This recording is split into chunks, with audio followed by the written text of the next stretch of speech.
السلام عليكم ورحمة الله وبركاته. اللهم صل وسلم وبارك على سيدنا محمد وعلى آله وصحبه أجمعين. أيوة العنوان زي ما سمعتوا كده. خدت الجمعية من ابني ورحت جبت بيها فراخ. شايفين الديك الهندي ده؟ أيوة اللي مش هناك ده. جبته وجبت 4 فرخات كمان صغيرين اللي هي شبه الفيومي اللي الناحية دي واللي بتنضرب. هم عشان لسه جداد في المكان اهو، ودي لسه جداد في المكان، فالفراخ طبعا بتضرب فيهم. جبت فرخة هندي بس هي برضو مستخبية منهم. فرخة هندي والديك و4 فرخات. جبت ده كله بكام؟ الديك الهندي ب80 والفرخة زيه ادي 160 والاربع فرخات الصغيرين ب140 جنيه. هو كان بالجمعية، هو في الابتدائي لسه عامل جمعية صغيرة كده مع اولاد خالته واصحابه، وخدها 500 جنيه ومش عارف يعمل ايه، وعمال انا عايزه اجيب شيبسي، انا عايزه اجيب مش عارف ايه. قلت له لا، وكمان شبطان قوي قوي في الكتاكيت الملونه. فمن هنا بقى قلت له طب هات الفلوس وانا هجيب بيها فراخ كبيره، واما تكبر وابيعها هديلك بقى فلوسك ومشروع وكده. المهم يعني حمسته. فهو عشان مش محتاج الفلوس قال لي ماشي. بس جبت الفراخ دي، رحت جبتها من سوق الطيور زي ما بقول لكم. الاسعار حلوه يعني مش غاليه، لان برضو الهندي ما بيبقاش رخيص.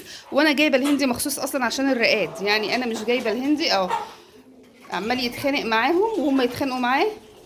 انا جايباه عشان الرقاد، هو شاب مش صغير. فالفرخه الهندي ان شاء الله تشتغل. وفي قال لي بقى ده الفرخه الهندي بتعرف الكتاكيت اللي تحتها لو رقدت، لو مش فراخها بتعرفهم وتموتهم. وفي اللي قال لي لا احنا مطلعين من تحتها فراخ بلدي عادي وما بتموتهمش ولا حاجه.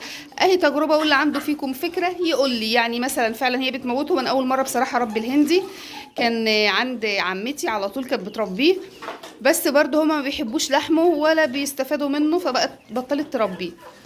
اللي عنده بقى منكم فكرة يقول لي اذا كان بقى فعلا بيموت الكتاكيت اللي مش بتاعته ولا لا، او اي نصيحة كده او معلومة يا ريت تفيدوني بيها عشان الولد ما يخسرش المشروع بتاعه.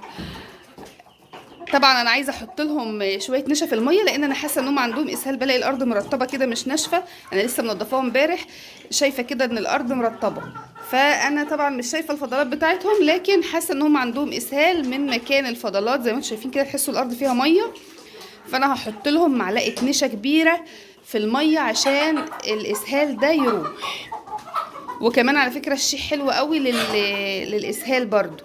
فانا هحط دلوقتي نشا، ولو ما راحش هغلي معلقه شيح وبعدين احطها لهم. طبعا الشيح لازم يتغطى وهو بيتغلى لانه فيه زيوت طياره، لو طلعت منه يبقى احنا ما استفدناش بحاجه. ودي اهي الفراخ الهجين اللي انا كنت جايباها، اللي كانت طالعه عندي كتاكيت. كبروا خلاص، هما كمان على وش بيض اهو. ان شاء الله يشتغلوا كلهم على رمضان. دلوقتي بقى ادخل الم الفراخ البيضه كلها عشان خلاص انا الاوان بقى نذبحهم. كده كفايه عليهم. نذبح بقى ونقطع ونفرز. عامل لكم فيديو صغنن كده نفرز فيه الفراخ، لو اي حد يعني حابب يشوفه. شوفوا الفيديو للاخر هيعجبكم. في 10 دقايق تقدري تعملي، في اقل من 10 دقايق والله ممكن تتبلي اكتر من 30 فرخه بتتبيله واحده سهله وبسيطه. شوفوا الفيديو للاخر ان شاء الله هتعجبكم. هدخل بقى دلوقتي الم الفراخ البيضه كلها وانزل ادبح واقطع، وشوف بقى هنقسم ايه ونفرز علشان ما نقعدش طول الشتاء كل يوم نقف في الميه ونقف في السقعه نتبل ونقطع وننضف. لا، يبقى هي مره واحده وتبقى الحاجه جاهزه على التسويه على طول. كده بقى احنا عند الفراخ البيضة اهو. طبعا انا هاخدهم بقى كلهم حالا انزلهم اذبحهم وابتدي اقطعهم بقى على حسب ما احنا هنحتاجهم، واتبلهم واسيبهم في الفريزر زي ما هما جاهزين.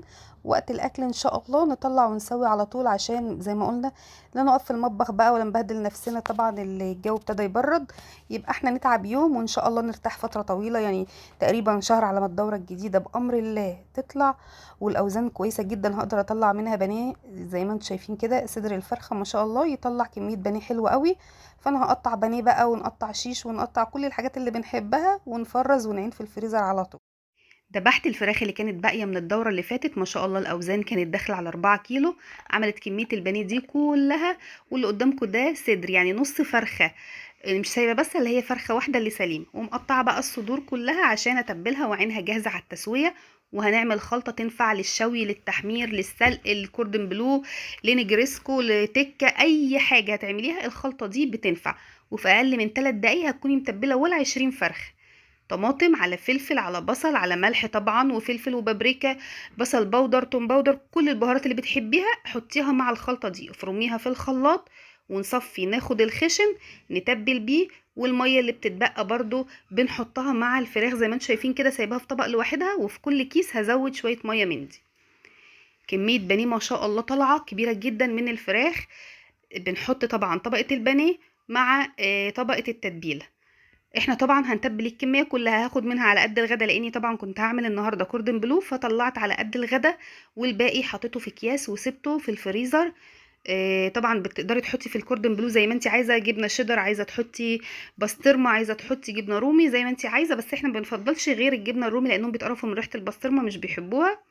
وده الفيجيتار اللي انا طبعا هتبل بيه، هلف فيه الكوردن بلو. هتبل الكميه كلها وبعدين الفها في اكياس، مش بحب احطها في طبق فل وبعدين الفها بستريتش، لان بتسرب الميه بتاعتها، وطبعا بتغرق الفريزر، وكمان بتتسرب بقى منها فما بتمتصهاش كلها. فانا بحب الفها في اكياس التلاجة، بتبقى بقى محتفظه بالميه بتاعتها، ولا تبوظ لي الدنيا ولا حاجه. دي كده الكميه كلها، وهزودها شويه ميه من دي وانقلها طبعا في طبق اوسع شويه عشان اعرف الفها كويس بالتتبيله وتشرب منها كويس. بهاراتك اللي بتحبيها كلها ضيفيها براحتك زي ما تحبي. هنا في طبق اوسع اهو عشان ازودها بقى براحتي شويه من الميه اللي متبقيه دي. نيجي بقى للصدور، شايفين ده كده ما شاء الله نص فرخه، صدر كبير جدا وحجمه حلو قوي.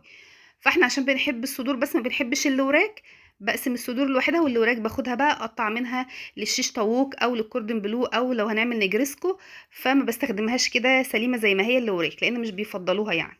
الفراخ اهي نغزناها بس بشوكه عشان تشرب كويس من التتبيله، وبعدين حطيناها اهو التتبيله تحت الجلد، وحطيناها في الكيس، وشويه ميه من اللي باقيه العصاره بتاعه الخلطه في كل كيس كده، هنضيف شويه زي ما انتم شايفين كده.